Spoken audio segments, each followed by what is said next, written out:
noite, irmãos. Então, para essa noite, nós temos a tarefa de trazer, à luz da doutrina espírita, a construção do amor, a vivência cristã. Para isso, nós precisamos fazer uma pequena explicação com relação ao que se entende por amor. Porque quando se fala sobre o amor, a gente, na hora de explicar, explicamos com as nossas experiências, explicamos com aquilo que nós vivenciamos. 5 séculos antes de Cristo existia 2 conceitos de amor definidos pelos gregos e que até hoje são válidos na nossa vivência. O primeiro deles está no livro chamado Banquete, escrito por Platão, em que trata da temática e que para nós ela é de valia no Ocidente, onde ele coloca a palavra, obviamente não existia na época amor para os latinos, para os gregos se chamava eros. Já ouvimos essa palavra antes, e eros é uma palavra onde Sócrates define da seguinte maneira: amor é tudo aquilo que nos faz falta. E isso nos parece um tanto quanto estranho. Mas perceba,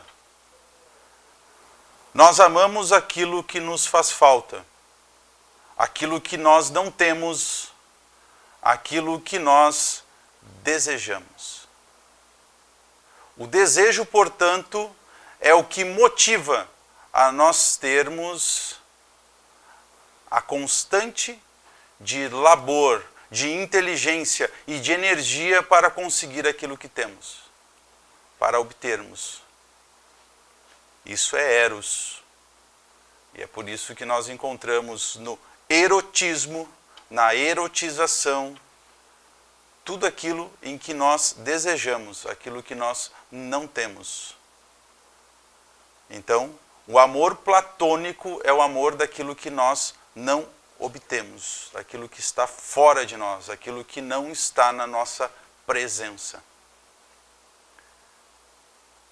Esse primeiro conceito de amor, nós podemos definir ele com uma tranquilidade e em exemplos. Aquele que está sem trabalho, desempregado, portanto, ama o trabalho, porque não tem. Depois que tem, ele deseja, ele ama o sábado e o domingo. Depois disso, ele ama as férias. E assim sucessivamente.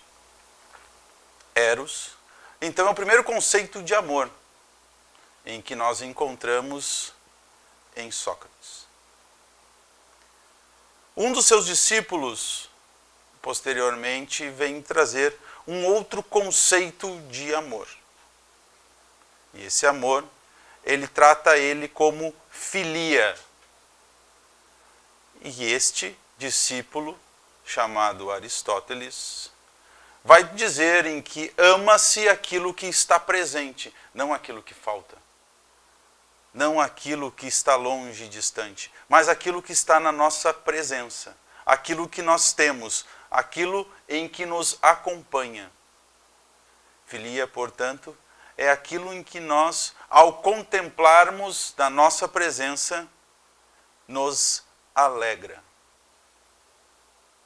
Esse já é um conceito um pouco mais elevado, um pouco mais rebuscado, em que a gente não encontra tantos exemplos assim, porque se torna bem mais subjetivo aquilo que eu posso encontrar que na presença me alegra sempre. E por fim, temos o mais absoluto e o mais desenvolvido, o que mais exige de nós a inteligência, que é o amor mais elevado que Jesus trouxe para nós.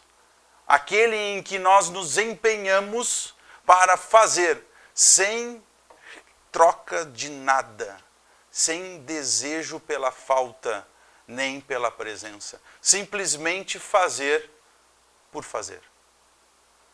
Esse é um terceiro conceito de amor que nós temos. E é por isso que dentro dos três, o de Jesus é o que exige de nós maior empenho para seu entendimento.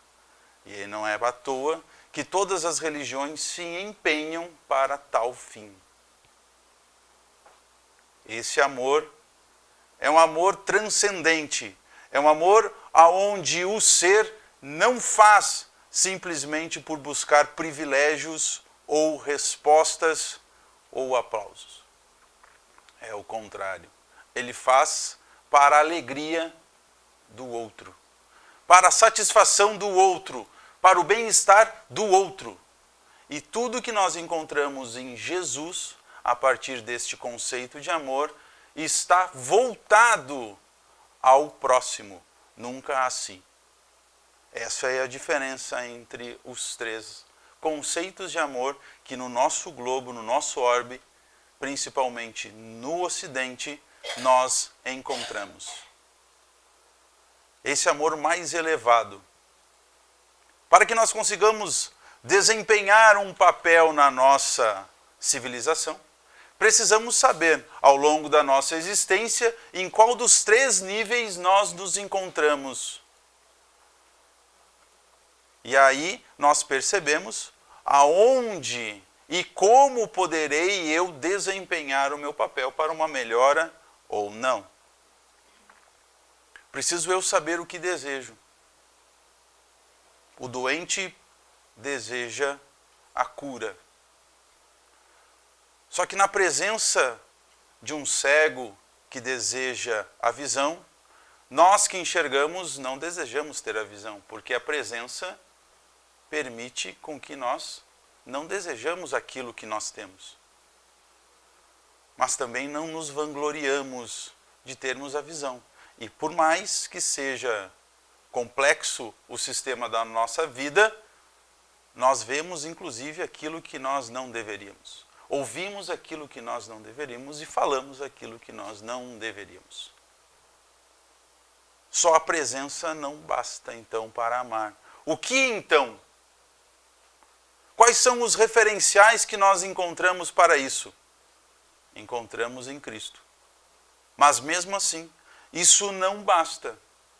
Porque ao contato com Cristo, todos, sem exceção, estariam curados da sua ignorância. Nós, por sabermos por último com a doutrina espírita, estaríamos perfeitos. Ao contato, ao ler, ao estudar, a vida para nós seria fantástica. Estaríamos em plenitudes e alegrias e gozos eternos. Estranhamente, nós não estamos.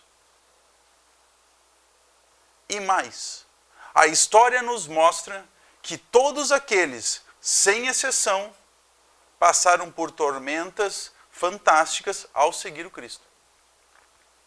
Não precisou seguir o Cristo para ter as suas tormentas. Sócrates teve que tomar cicuta e obrigado a se matar.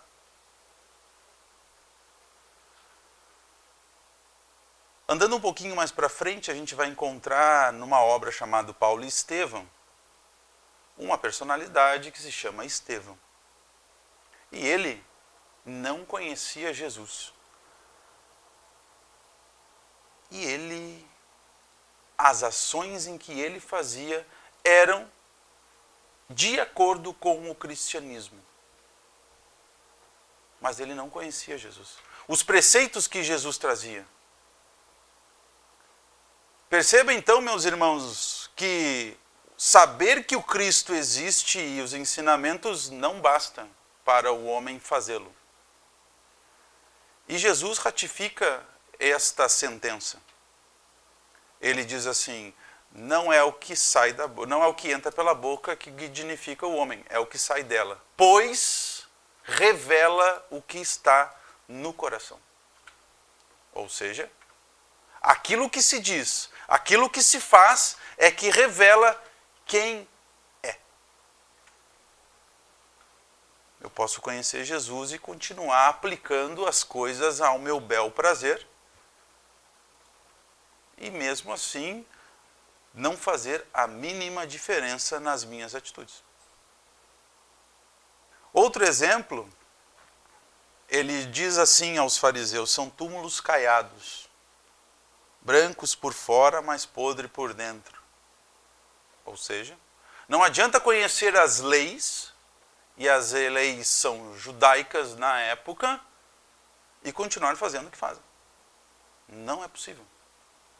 Porque as ações estão aplicadas necessariamente à pessoa, não ao dogma, não à religião, à pessoa. Se eu não o fizer, não espere grandes coisas. É isso que ele está dizendo. Não esperem. Mas eu venho na sociedade espírita e eu faço e não sei o quê. E eu espero então um lugar bom. Ou seja, isso se chama barganha. Não é ação cristã. Se eu faço é porque eu quero algo em troca. Olha, lendo as obras fundamentais, Deus onipotente, inteligente, soberanamente justo e bom, não vai saber o que passa no nosso coração se a gente barganha. Acho pouco provável que ele não faça isso. Muito difícil não fazer.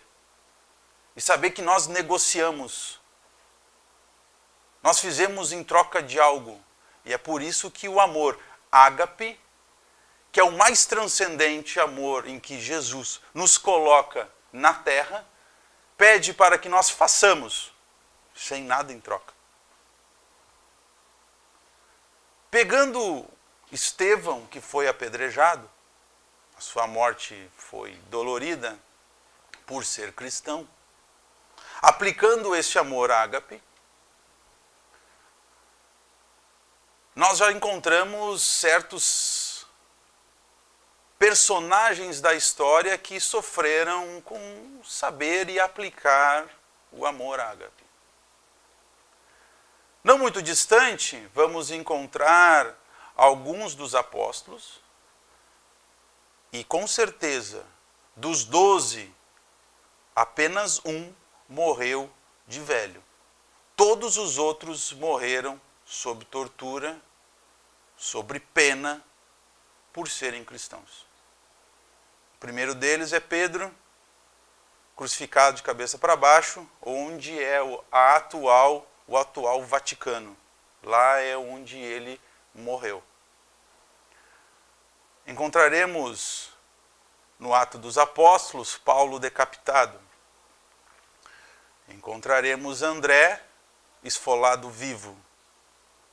Tiago esquartejado.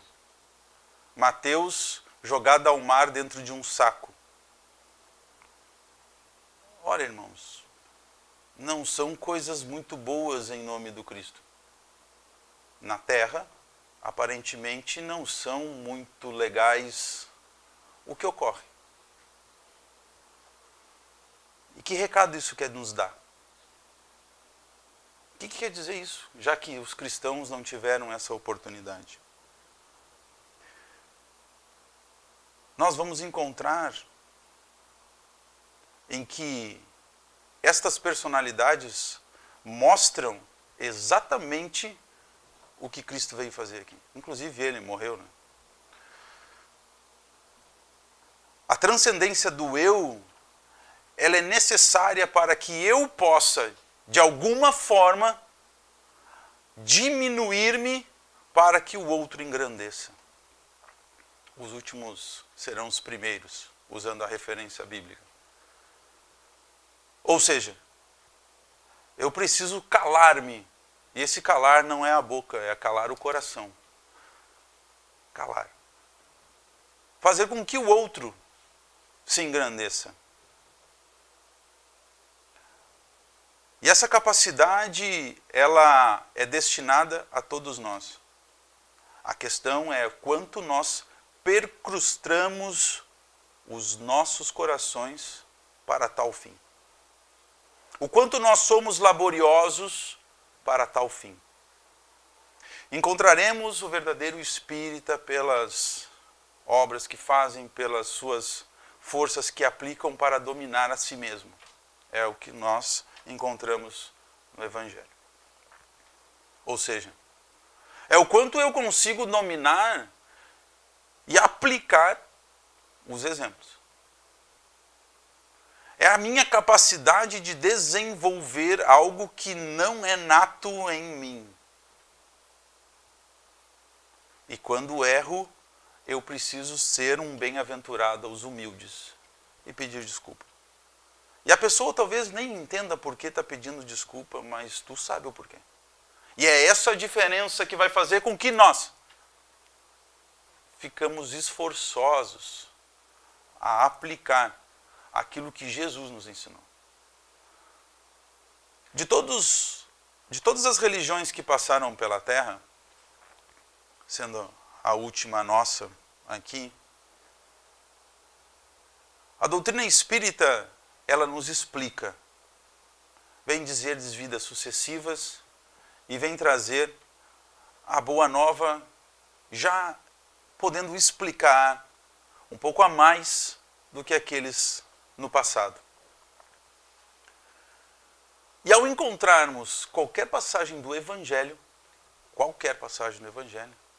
encontraremos assim, necessário que faça você, necessário que aplique você, necessário que faça você, o dever, você. Cada vez que abrirmos o Evangelho, vamos encontrar algo personificado. Não mais em público, não mais a coletividade, mas ao entendimento, a minha consciência. Não a do outro, nem a do próximo, não, a minha. O afunilamento para a explicação se tornou sintético, analítico, no meu eu. No eu, não no outro. Vou encontrar dores para passar nessa existência em que eu encontro explicação para o eu, não para o outro. As dores para o eu, não para o outro. A personificação do entendimento crístico tornou-se claro para o eu. Eu darei conta, darei cabo daquilo que eu fizer. Não daquilo que eu sei. Nunca mais. Fora da caridade não há salvação. Fora da caridade não há salvação. É daquilo que eu posso fazer. Daquilo que eu entendo como caridade. É isso. Não terá como ser diferente, sabendo que eu tenho vidas sucessivas, eu vim, e surpreender-me ao chegarmos no dito umbral com as coisas que aconteceram. É uma utopia pensar assim.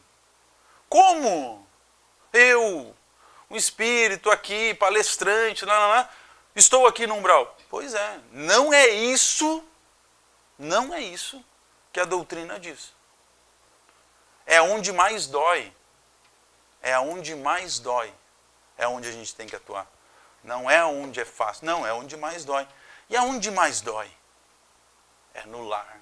É onde não teremos aplausos pelas nossas conquistas e nem um dedo acusador quando errarmos. É lá. Nenhum outro lugar.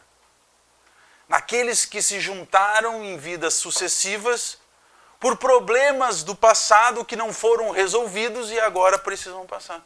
É aqueles lugares onde me sinto insuportável. É lá, não é em outro. Se nós fizermos uma análise rápida na nossa mente, veremos quais são os lugares que nós não suportamos estar e o que nós fizemos para evitá-los. Chegaremos à conclusão freudiana, totalmente freudiana, um dos espíritos que vieram para alavancar a psicologia nesse mundo. Nós utilizamos de subterfúgios, de bengalas, para não enfrentar aquilo que deveríamos enfrentar. E tomamos mais uma vez bomba numa encarnação. Passamos para a próxima e levamos bomba, porque nós não aprendemos, nós não queremos enfrentar os nossos leões, nós não queremos enfrentar os nossos monstros. E nós sabemos. Aí a pergunta, sabemos mesmo? Será que sabemos? Saber as perguntas do Livro dos Espíritos, do Evangelho, os capítulos que falam sobre isso e aquilo, mas não tocam de fato o coração e não motivam para que a gente consiga desenvolver exatamente aquilo que mais nos dói.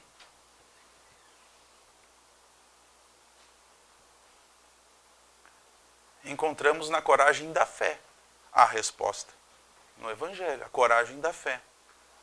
Eu preciso acreditar que a vida é uma passagem que eu posso desenvolver algo melhor. É aqui. Aqui é onde eu vou conseguir desenvolver. Mas não é depois, é agora. Não posso encontrar sempre justificativa no passado.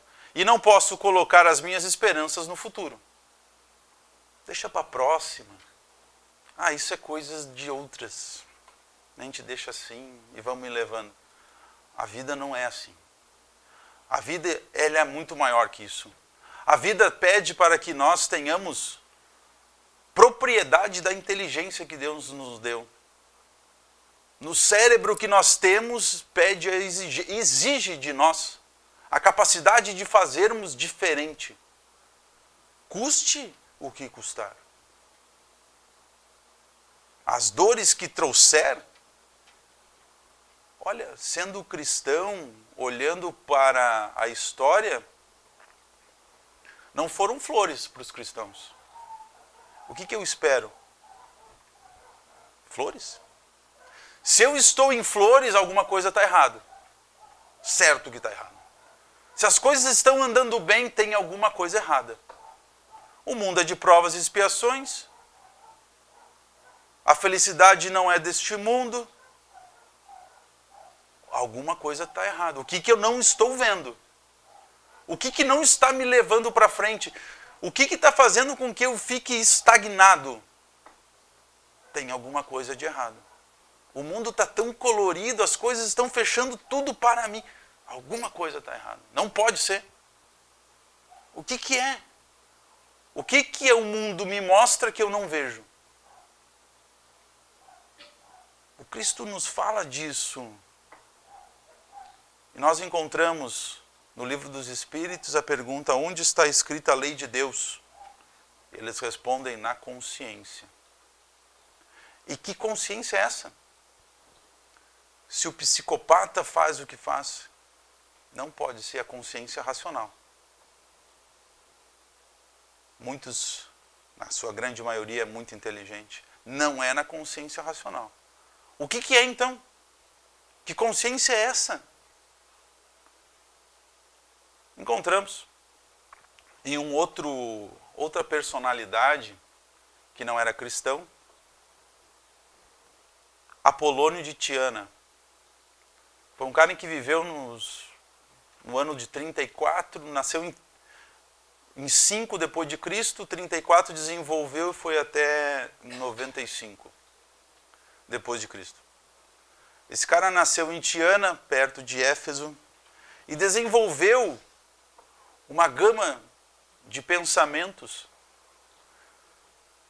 tão maravilhosos, igual ao Cristo, em pensamento, nas atitudes em que ele tinha, em desenvolvimento que ele tinha, fez com que a região da Ásia Menor o conhecesse por Apolônio de Tiana. Tamanho era a sua capacidade e eloquência de falar em público, de aplicar aquilo que era dito. uma pessoa formidável e não conheceu o Cristo.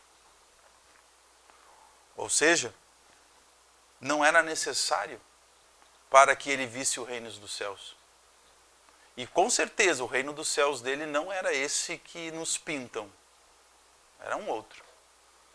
E que com certeza a realidade mostrava completamente diferente de nós e o que ele pensava encarnado.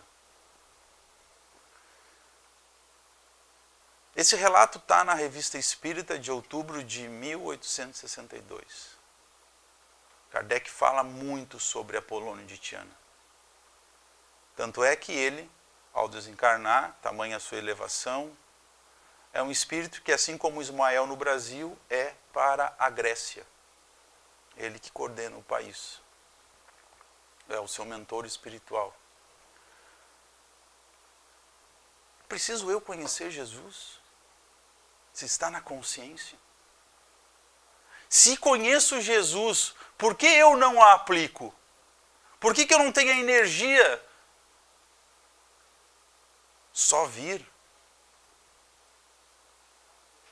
Somos nós adestrados a ter boas condutas, a ter atitudes mais pacienciosas, mais humildes? Ou queremos de fato aplicar aquilo que Cristo disse? Porque de duas uma, de tanto enclausurado que fica o ser selvagem, uma hora ele eclode. E ele volta sempre com muita raiva, porque ele foi aprisionado. E normalmente é uma tendência humana aprisionar aquela tendência negativa que nós temos. Mas sempre volta.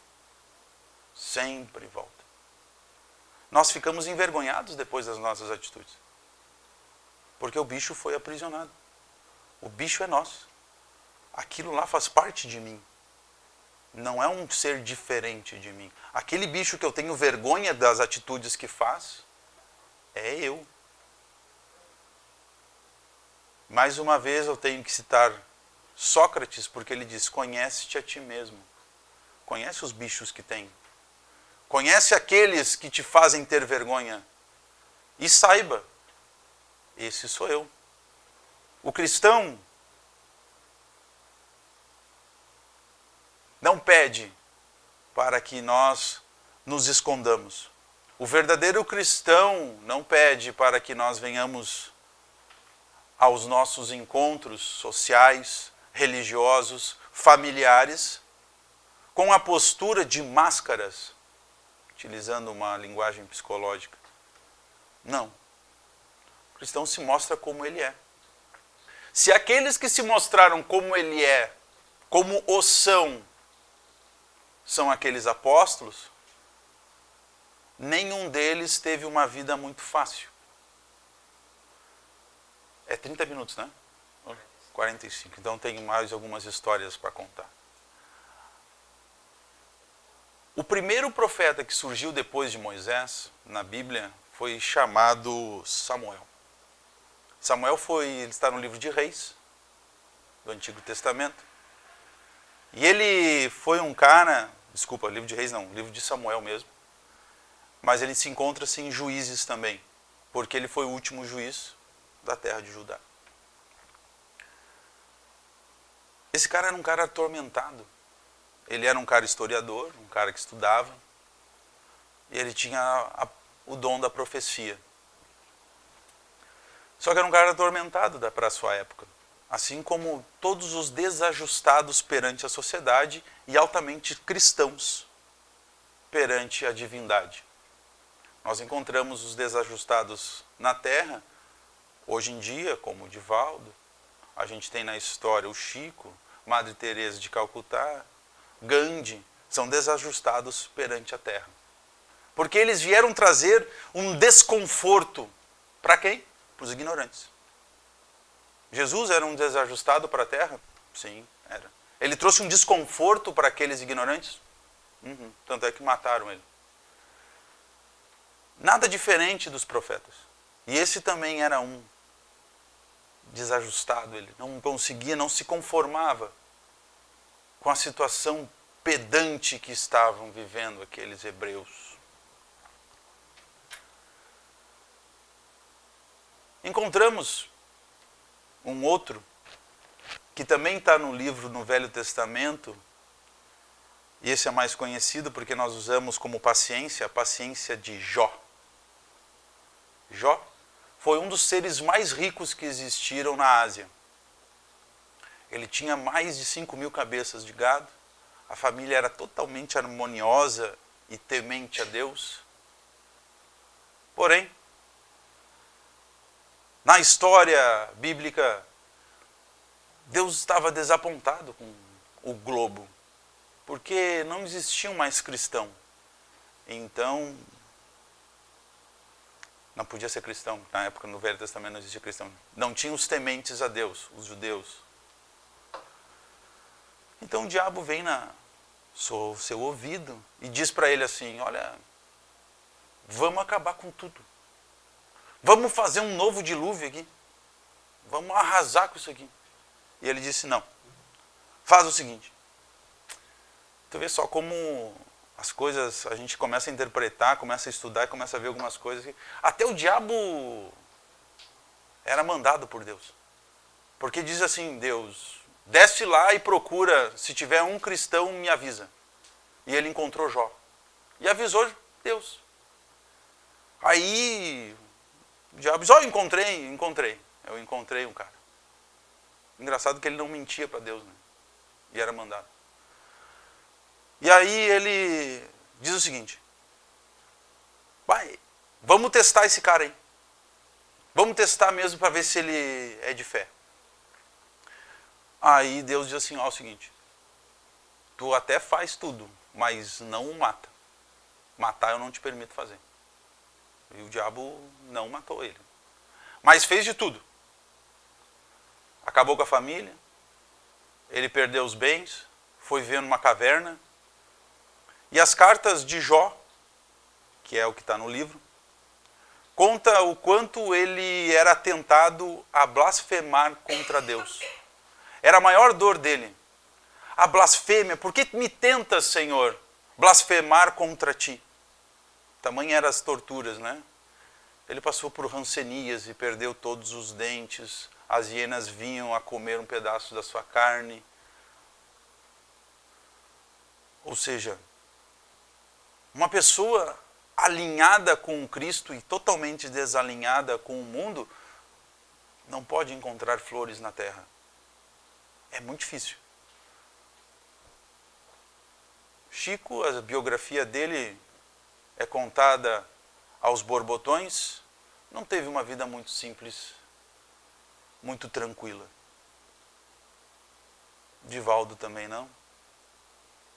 E todos aqueles grandes vultos que nós pegarmos para estudar, vamos ver que não foram vidas muito simples e fáceis de levar. O problema é que nós, ao contemplarmos a obra, não vemos o caminho. Essa é a diferença.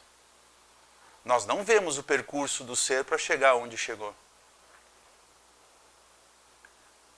Existem algumas obras que trazem vidas anteriores de Chico.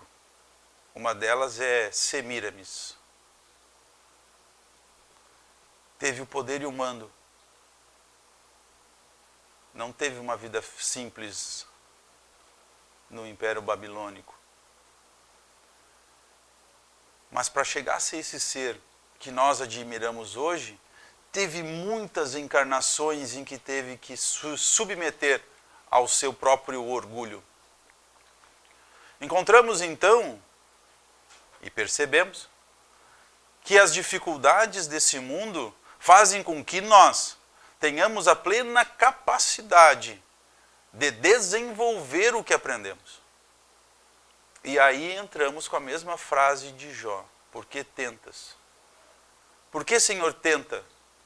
E esse questionamento que Jó faz, e ele fez por 15 anos, essa tortura que aconteceu com ele foram 15 anos,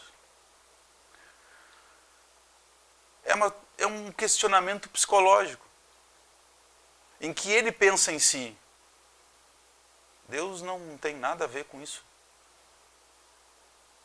Quem tem dor sou eu. O que eu busco com Deus? Eu busco apenas o alívio? Mas quando eu tenho o alívio, eu o busco? Assim como o cego que deseja a luz, mas aquele que enxerga não deseja ter a visão. Ele já o tem. Percebe que o amor eros está muito intrínseco em nós. Porque quem deseja ver, já vendo, não pensa na cabeça em ver de novo. Já vê. E é justamente o contrário que Cristo pede para nós. Já que tem a ferramenta da visão, a utilize em prol do próximo. Seja qual for a forma. Já que ouça, faça. Ou, se é motivo de escândalo, arranca. Mas não fica com isso. Não fica com isso. Pode ser momentos de perturbação para ti no futuro. Uma passagem do Evangelho em que fala de uma menina cega e o Espírito se manifesta, dizendo: por que me chamaste aqui? É para curar? Eu não curo ninguém, quem cura é Deus. Mas se ela soubesse o quão é melhor ela continuar às escuras, porque os pensamentos que ela tem fazem com que ela não fique vislumbrada com o mundo e se perca novamente, que é melhor que ela fique assim. E ela não foi curada. Apesar de ser aquele espírito, um espírito de cura. Um espírito que vinha e fazia curas. Ele não a curou. Não fez isso. Porque sabia. Algumas passagens de Jesus mostram que ele não curava todo mundo. Não eram todos que curavam. E muitos daqueles ainda nem agradeciam, que é o exemplo dos 10 leprosos que só um voltou.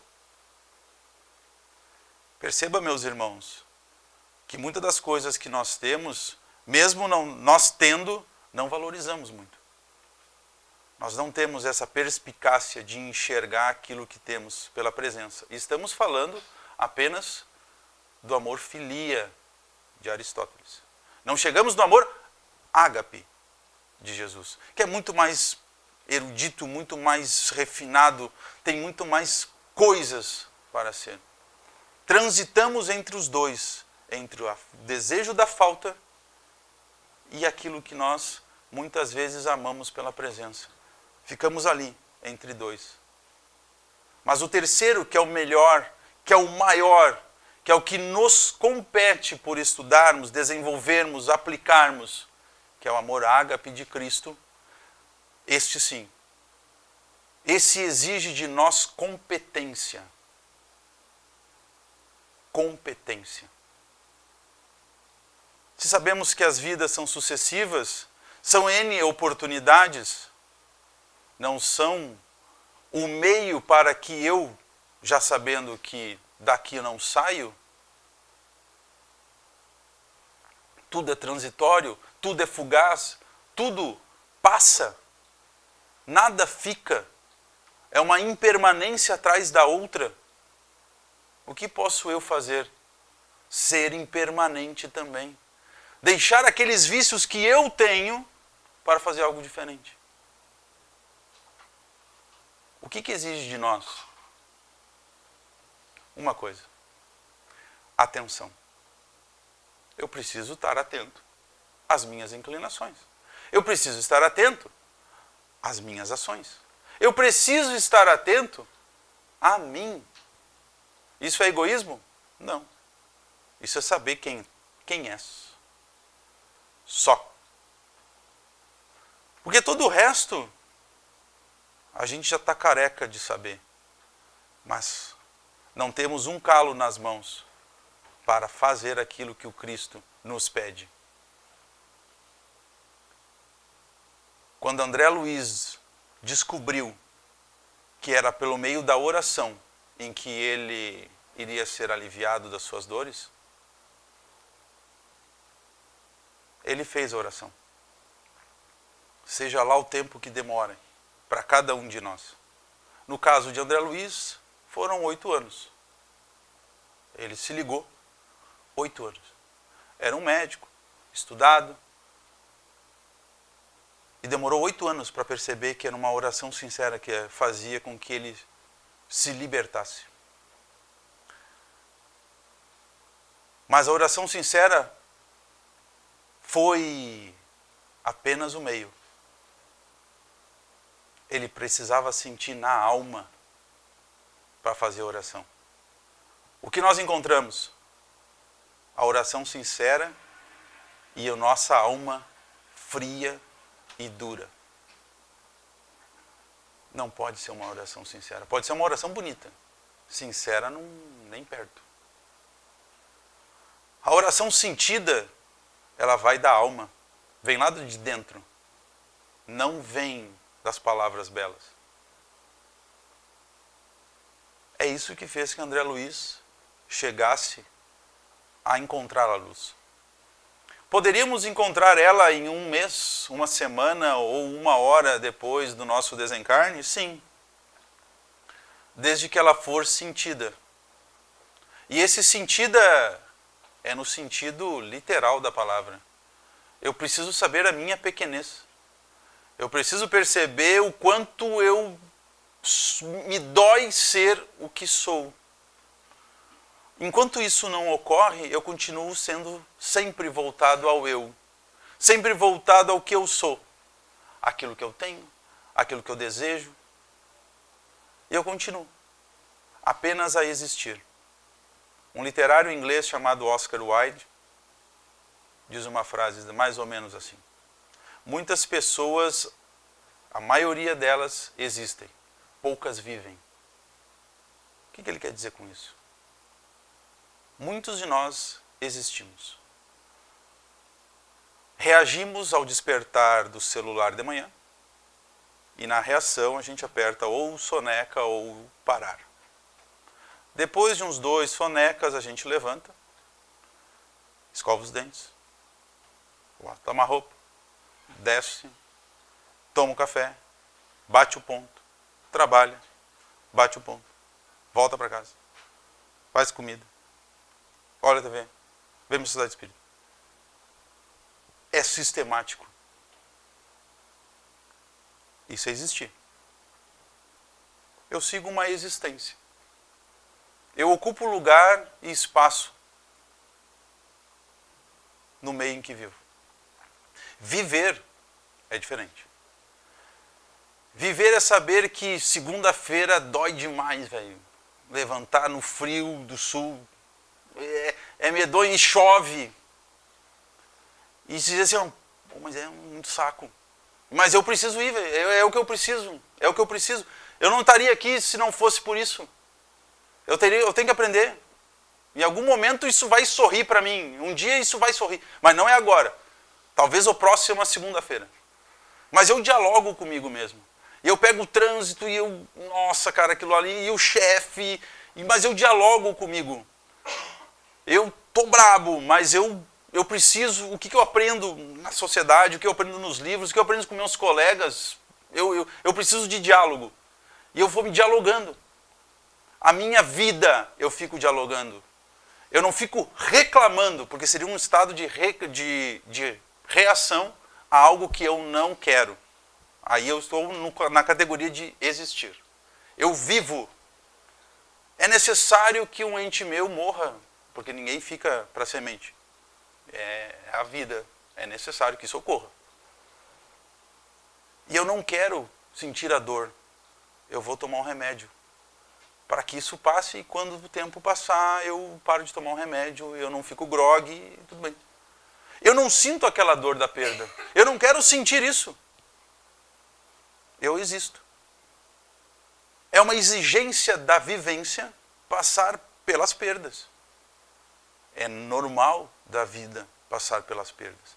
E a gente tem mais perdas, tristezas, do que alegrias. Olha, a vida não é simples. A gente passa a semana desejando 2 dias. Já imaginaram? A gente tem 1 ano de trabalho para ter 30 dias. A nossa vida não tira risadas de nós com facilidade.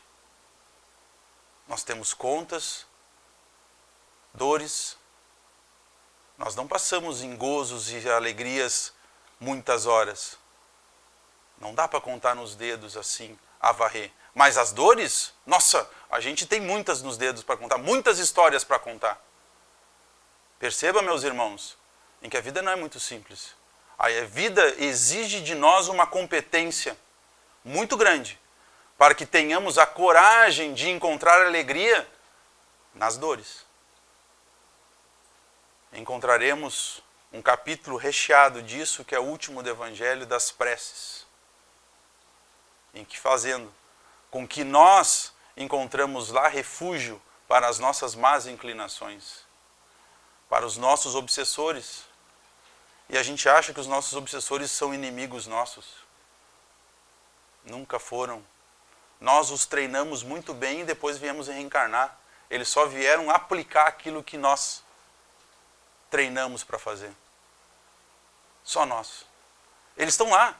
Eles nos conhecem mais do que qualquer um. Muito mais do que nós, inclusive. Sabe aonde é o nosso calcanhar de Aquiles. Como é que pode isso? Porque são amigos. Sempre foram. E amor e ódio sempre andaram juntos. Um instante, um segundo de uma ação errada no amor se torna ódio pela eternidade. Inúmeras histórias já ocorreram na mente de cada um. Um segundo de uma ação errada gera ódio pela eternidade. Livros contam demais isso. Mas por quê? Porque nós vivemos entre o desejo da falta, daquilo que nós não temos. E o que Cristo quer de nós é justamente o contrário. Buscar algo que nós não temos. Aquela condição necessária para uma vida plena, seja onde for. Entre todos os que estavam, na semana da Páscoa passou muito isso, entre todos os que estavam a julgar Jesus, o único sereno, o único, tranquilo, era o próprio acusado. Inclusive Pilatos, ao lavar as mãos, ficou em dúvida. Mas esse homem é bom. E os fariseus tudo enlouquecido para pregar Jesus na cruz de uma vez. E o homem sereno. O que ele quis dizer com aquilo? Que tanto na tranquilidade quanto na guerra, a serenidade que prevalece. Pensa em nós. Quando algo nos acontece, um carro bate, alguém fez alguma coisa ao contrário ao que a gente queria fazer, nossa, a selvageria toma conta do nosso ser. Jesus já mostrou para nós exatamente o contrário. Mesmo sendo acusado e sabendo que ia morrer, ele manteve a tranquilidade, a serenidade. Era um ser que estava fora de si, fora daquele ambiente. E o último dizer dele na cruz, eles não sabem o que fazem. Eles não sabem o que fazem. E a pergunta que fica para essa noite é: nós sabemos o que fazemos? Muito obrigado e uma boa noite.